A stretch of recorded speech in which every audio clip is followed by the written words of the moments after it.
자, 우리가 자료 수집을 거래처로부터 자료 수집을 하고 신고서상에 어떤 영향들이 미치는지 그 자료 수집하는 과정부터 좀 정리를 했습니다. 그래서 자료 수집한 내용들을 좀 검토를 해보고 거래처로부터 그런 자료들을 받았다라는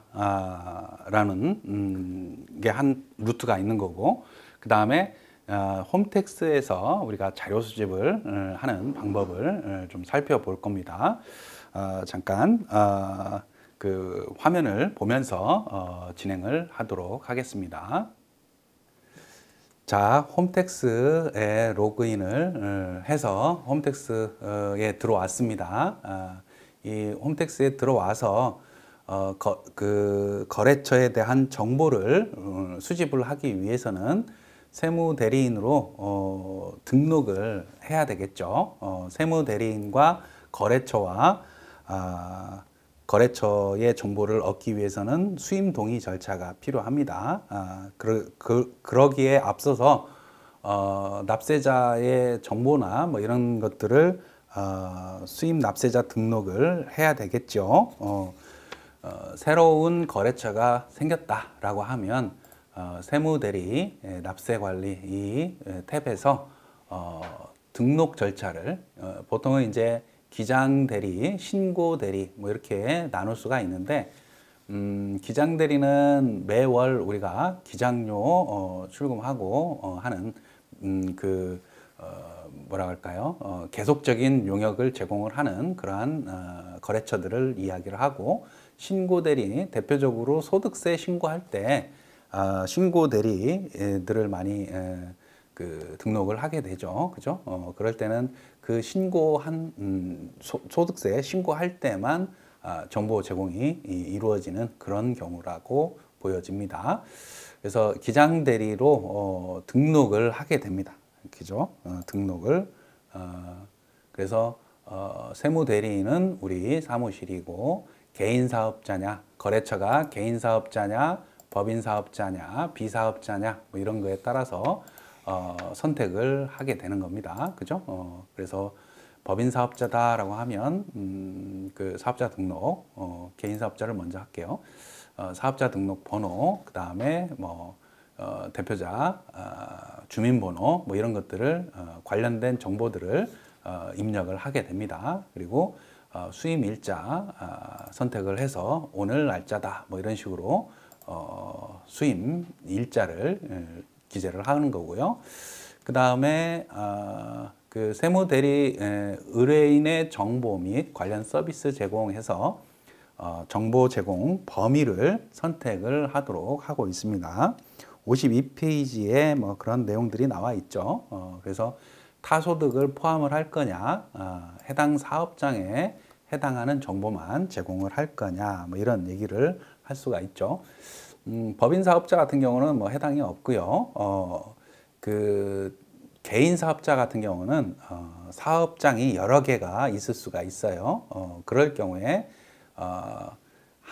뭐 대표적인 사업장을 기준으로 해서 타 사업장 포함을 하고, 뭐 임대 사업장이 뭐 5개가 있다 예를 들어서 그러면 한 곳에는 타사업장, 타소득 포함을 해가지고 이거 기준으로 가고, 1번 사업장은, 그 다음에 2번, 3번, 4번, 5번 사업장은 수임 동의를 할 때 이 해당 사업장 것만 체크를 해서 수임 납세자 등록을 하게 되면 그 관련된 정보를 그 취합을 할 수 있다, 이렇게 생각을 하면 되겠습니다.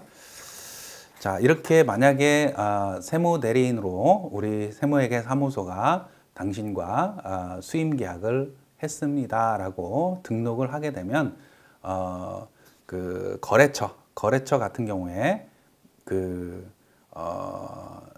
뭐라고 할까요? 수임 동의 절차를 취해야지 일방적으로 우리가 등록했다고 해서 그 정보를 볼 수가 있는 게 아니죠. 그래서 안내가 갑니다.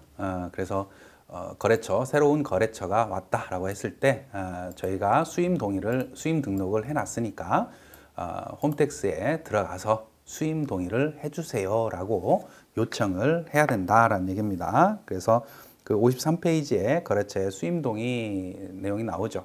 그러면 거래처는 개인 거래처가 공인인증서로 로그인을 하는 거죠. 로그인을 해서 로그인을 하면 이 조회 발급에 보면 맨 오른쪽에 이거는 지금 우리 사무실 공인인증서로 로그인을 한 거고 거래처가 이제 자기 공인인증서로 로그인을 하는 거죠. 그러면 이쪽에 보면 나의 세무대리 수임 동의 탭이 있어요. 여기에 들어가셔서 동의를 눌러주세요 라고 요청을 해야 된다라는 얘기입니다.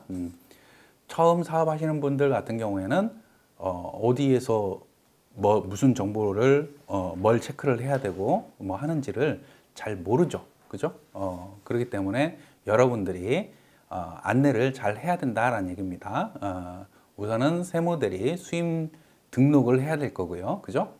기장 대리로 수임 등록을 하고 그 다음에 전화를 해서 홈택스에 공인인증서 로그인을 하시면 세무대리 정보 탭이 있으니 여기에 수임 동의 해달라 이렇게 요청을 해야 된다.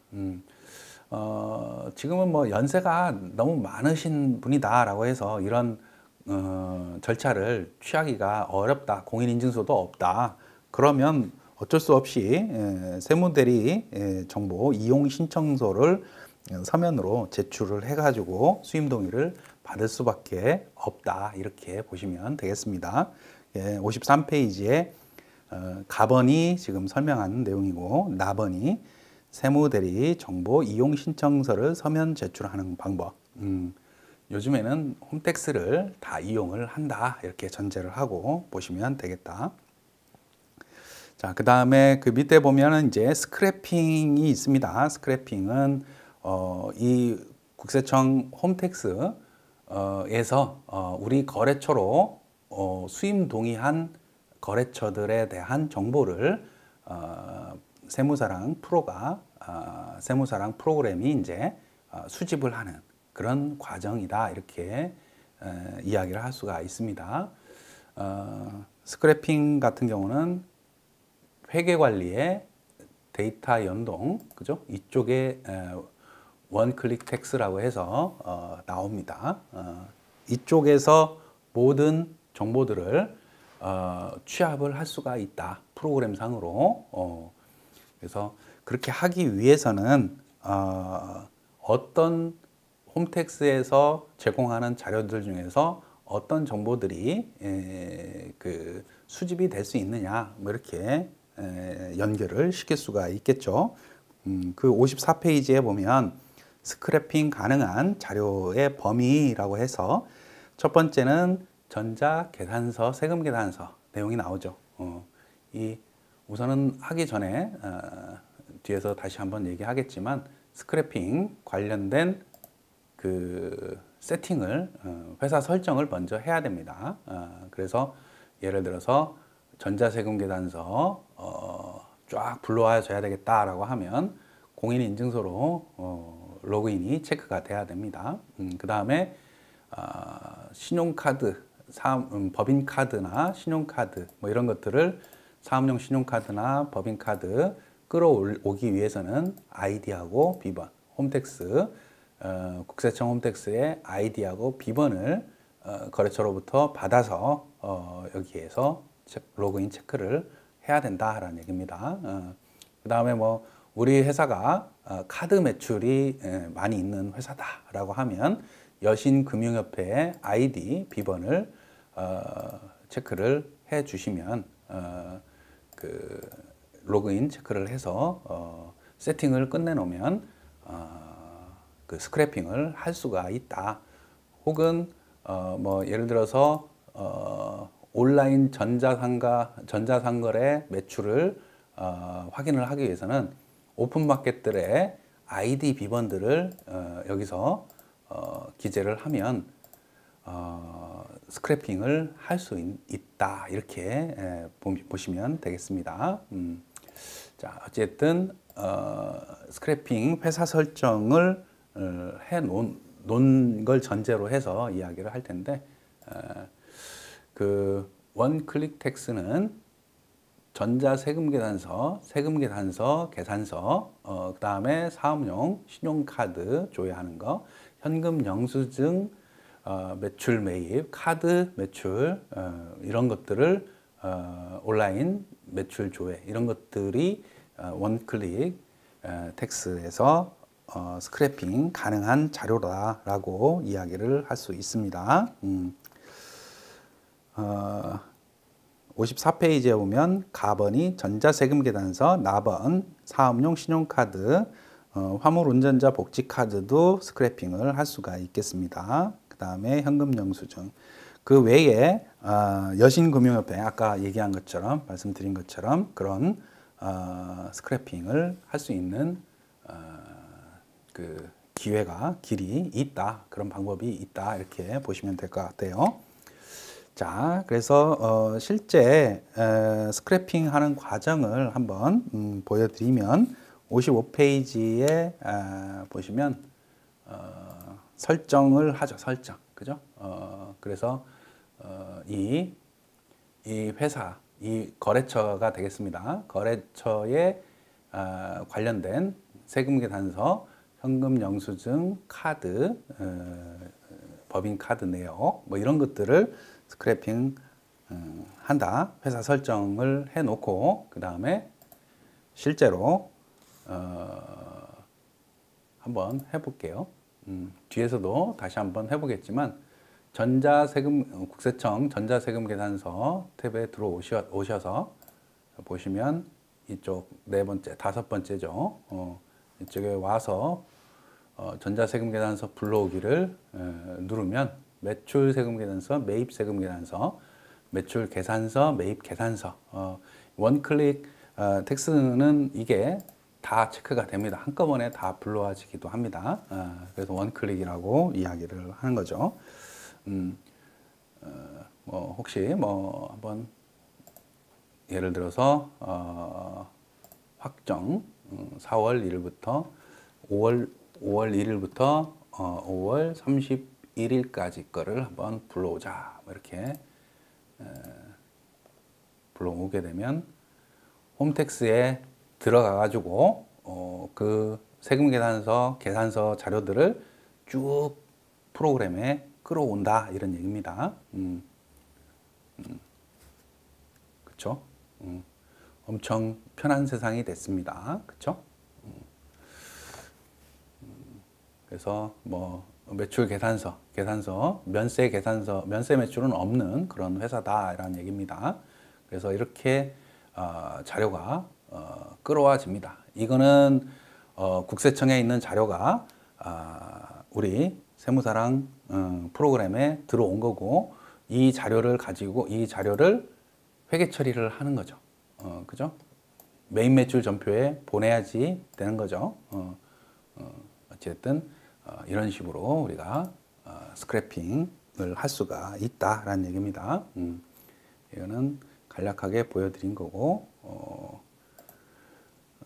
그 다음에 우리가 뭐 그 사업용 신용카드 뭐 이런 것들을 다 그 스크래핑을 할 수 있는 여지가 있다. 이렇게 보시면 될 것 같고, 56페이지는 스크래핑 스케줄 설정하는 거 뭐 이런 얘기를 할 수가 있어요. 이 회사 설정에 스케줄을 내가 매월 몇 시에 뭐 12일 날 한다. 뭐 이런 거를 스케줄 조정을 할 수가 있는데, 뭐 굳이 뭐 이렇게까지 할 필요는 없지 않을까, 개인적으로는 그런 생각을 하게 됩니다. 그래서 만약에 이제 맨날 까먹는다 그러면 타이머 맞추는 것처럼 스케줄 설정을 해놓으면 뭐 효율적일 수도 있겠다. 뭐 이런 얘기입니다. 56페이지 맨 밑에 보면 설정된 시간에 서버 PC가 켜져 있어야 된다. 이런 얘기가 있고, 꺼졌었다라고 하면 새로 켜질 때 스크래핑이 설정이 된다. 이런 얘기입니다. 자, 57페이지는 실시간 스크래핑이라고 해서 그 보시면 이 두 번째죠. 스크래핑 내역조회 이쪽에서 이러한 그 기능을 활용을 할 수가 있다 이런 얘기고요. 참고 삼아서 한번 보시면 되겠습니다. 예를 들어서 실시간 스크래핑 한번 눌러볼까요? 현재 회사를 스크래핑 하시겠습니까? 이렇게 나오죠. 그러면 뭐 기간을 설정을 하고요. 뭐 이런 식으로 그 관련된 그 자료들을 수집을 한다, 스크래핑을 한다라고 보시면 되겠어요. 보통은 우리가 그 관련된 뭐 국세청 세금계산서, 전자세금계산서다, 사업용 신용카드다, 뭐 이런 항목으로 들어가서 그 원클릭 스크래핑을 하셔도 무방하다 이렇게 생각이 듭니다. 자, 그 다음에 그 59페이지 보면 수입 납세자 정보 조회 이런 게 있습니다. 지금은 스크래핑을 할 수 있는 수임 동의 절차가 필요했던 거죠. 그렇죠? 그래서 우리가 홈택스에서 이러한 스크래핑을 하려면 수임 동의 절차가 필요하다. 납세자 수임 등록을 하고 거래처한테 수임 동의해 주세요라고 그 요청을 하는 거고, 그 다음부터는 우리가 스크래핑을 할 수 있다 이런 얘기고요. 홈택스에서 어떤 정보들을 우리가 획득할 수가 있느냐, 그런 내용들이 59페이지에 나와 있다라고 보면 되겠습니다. 그래서 거래처의 정보들을 얼마만큼 정보를 줘야 할 수 있느냐, 뭐 이런 내용들인 거죠. 그래서 기장 대리, 세무 대리인 공통으로는 어떤 정보들을 제공을 하고 있느냐.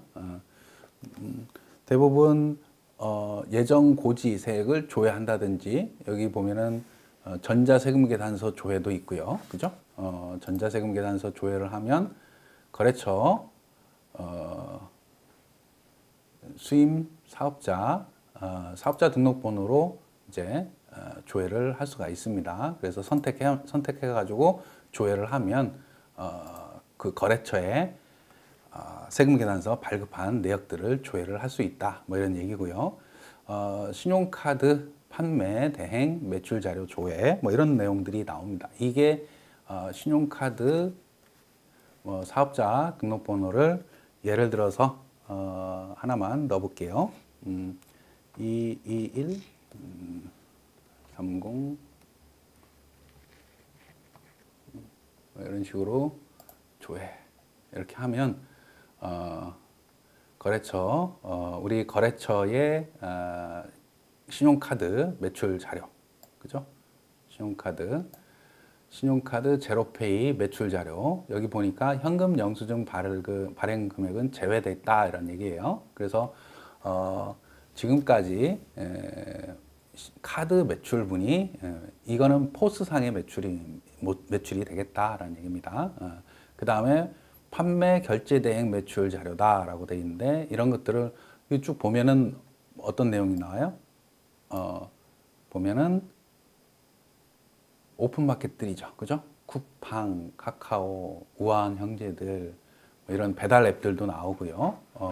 이러한 오픈마켓들을 통해서 매출이 발생된 거, 여기에도 현금 영수증 매출은 차감되어 있다, 카드 매출이다라고, 카드 매출하고 건별 기타 매출이 함께 있는 겁니다. 현금 영수증 매출은 별도, 현금 영수증 매출은 여기에서 조회가 됩니다. 현금 영수증 매출은 뒤에서 다시 한번 이야기를 하겠지만, 사업자 번호 이렇게 넣어서 조회를 하면 현금 영수증 매출은 포스상으로 가게에서 그 결제한 현금 영수증 매출분하고 오픈마켓에서의 현금 영수증 매출분이 통합돼서 그 홈택스에서 제공이 된다. 이렇게 보시면 되겠습니다. 자, 다시 한번 보면 이러한 그 정보 제공 범위들을 알 수가 있다. 그 다음에 뭐 사업용 신용카드 조회하는 거, 수출 시정 명세서 조회하는 것도 있네요. 그죠? 그 다음에 안내문, 내국 신용장이나 구매 확인서 조회하는 것도 있고요. 뭐 이런 그 영세율 적용 대상 거래들과 관련된 정보들도 이렇게 세무회계 사무소에 홈택스에서 제공을 하고 있기 때문에 옛날보다는 굉장히 수월하게 자료를 수집을 할 수가 있겠다. 이렇게 보시면 될 것 같고요. 뭐 기장 대리와 관련해서는 뭐 예를 들어서 뭐 고지 내역, 체납 내역도 조회를 할 수가 있을 거고요. 성실 신고 안내문, 부가세 신고 안내문을 거래처들한테 이제 보낸단 말이죠. 그런 것들도 우리도 확인을 할 수가 있겠다. 뭐 이런 내용들을 우리가 그 부가가치세 신고와 관련해서는 그 홈택스를 통해서 자료를 제공을 받을 수가 있다. 이런 얘기입니다. 자, 60페이지 보면 첫 번째로 예정 고지세액 확정 신고를 할 때는 여기 예정 고지세액을 조회를 할 수가 있습니다. 그죠? 사업자 번호를 입력을 하게 되면 그 예정 고지세액이 얼마다라고 뜹니다. 60페이지처럼. 그러면 이거를 확정 신고, 부가세 신고서상에 예정 고지세액으로 기입을 해야 되는 거죠. 그죠? 이 홈택스 간편 조회를 통해서 프로그램에서도 조회가 가능합니다. 예정 고지세액 조회. 이것도 조회가 가능하다. 이렇게 보면 되겠습니다. 그래서 뭐 예를 들어서 일기 보면 뭐 조회가 가능할 수 있다. 블로기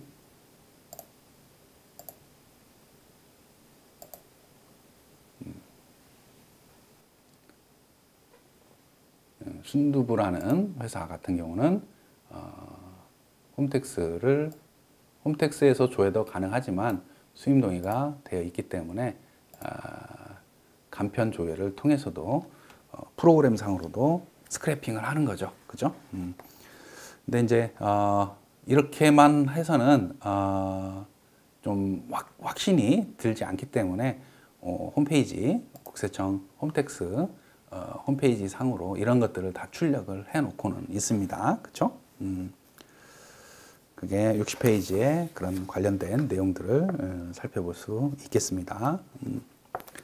자, 그 다음에 61페이지에는 부가세 신고도움 서비스라고 해서 우리가 세무대리 쪽으로 가면 부가세 성실 신고 안내문 조회, 그 다음에 부가세 신고도움 서비스 이쪽에서 61페이지에 나와 있는 그런 내용들이 있고요. 7월 부가세 신고를 위해서는 준비하고 있다. 이런 안내 멘트가 나오고 있습니다. 그래서 이제 그 뭐 신고 기간에 제공되는 그러한 정보들도 있고 미리 제공되는 정보들도 있고요. 뭐 사업용 신용카드 뭐 이런 것들은 그 15일 이후에 전달 거 조회가 된다든지 뭐 이런 내용들이 나옵니다. 그래서 여러분들이 홈택스에서 어떤 정보를 제공을 하는지와 관련해서는 이 그 홈택스 홈페이지에 홈택스에 들어가 가지고 관련된 그 내용들을 관련된 그러한 정보들을 조금씩 보는 게 뭐 네이버 검색하듯이 여러분들은 어때요? 홈택스에 자주 들어가 보는 거죠. 그렇죠? 자주 들어가서 전자세금계산서 발급을 어떻게 하지? 한번 들어가 보는 거예요. 건별 발급, 수정 발급 뭐 이런 것들이 있네요. 복사 발급도 있고 목록 조회는 뭐지? 하면서 이렇게 들어가 보는 겁니다. 이렇게 들어가서 이렇게 좀 보면 안내가 쭉 됩니다. 이런 거는 뭐 언제 제공을 하고 어떤 거를 어떤 정보를 제공을 하는지 뭐 이런 것들에 대해서 홈택스를 활용을 많이 해야 됩니다. 궁극적으로 홈택스를 굉장히 친숙하게, 만약에 이제 어느 정도 경력이 있으신 분들은 이게 뭐 다 아시겠지만 신규 직원이라든지 얼마 안 됐다라고 하면 홈택스에서 제공되는 정보가 굉장히 무궁무진하기 때문에 어디에서 뭘 찾는지 요즘에는 외울 필요는 없잖아요. 그죠? 그 어떤 무엇인가를 알고 있는 사람을 내가 아는 게 굉장히 중요한 시절인 것 같고 그 정보의 홍수에 빠져 있는 거죠. 그래서 어떤 정보를 어디에서 얻을 수 있는지, 효율적으로 빨리 찾을 수 있는지, 뭐 이게 관건이지 않을까. 그러려면 자주 쳐다보고 들어가 보고 해야 된다, 이런 말씀을 드려봅니다. 이번 시간 여기서 마치도록 하겠습니다.